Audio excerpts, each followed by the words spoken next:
അങ്ങനെ നാളെ ലാലേട്ടൻ വീണ്ടും വരികയാണ്. വളരെ നിർണായകമായിട്ടുള്ള പല തീരുമാനങ്ങളും എടുക്കാനുണ്ട് എന്നുള്ളത് മറ്റൊരു സത്യം.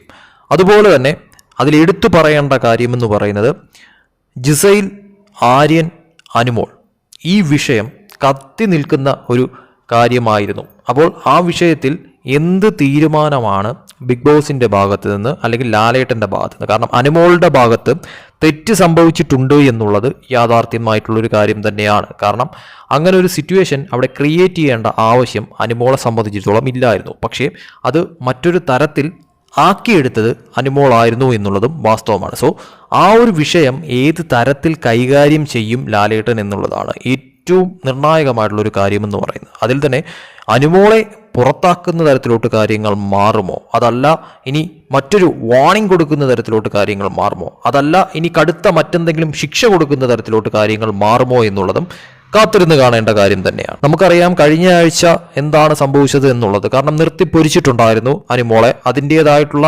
കരച്ചിലും കാര്യങ്ങളും ഒക്കെ തന്നെ അനുമോൾ ആ ഒരു എപ്പിസോഡിൽ തന്നെ കാണിച്ചിട്ടുമുണ്ടായിരുന്നു. ഇനി ഈ ആഴ്ച ലാലേട്ടൻ വരുമ്പോഴത്തേക്കും എന്ത് തരം പൊട്ടിത്തെറിയായിരിക്കും സംഭവിക്കാൻ പോകുന്നത്, ഇതൊക്കെ അനുമോൾ ഏത് തരത്തിൽ അക്സെപ്റ്റ് ചെയ്യുമെന്നുള്ളതും കണ്ടറിയേണ്ട കാര്യം തന്നെയാണ്. അതിൽ തന്നെ ഏറ്റവും ഇമ്പോർട്ടൻ്റ് ആയിട്ടുള്ള കാര്യമെന്ന് പറയുന്നത് നാളെ എന്തായാലും ലാലേട്ടൻ വരുന്ന എപ്പിസോഡ് ആയതുകൊണ്ട് തന്നെയും ഓണപ്പരിപാടികൾ കാണും.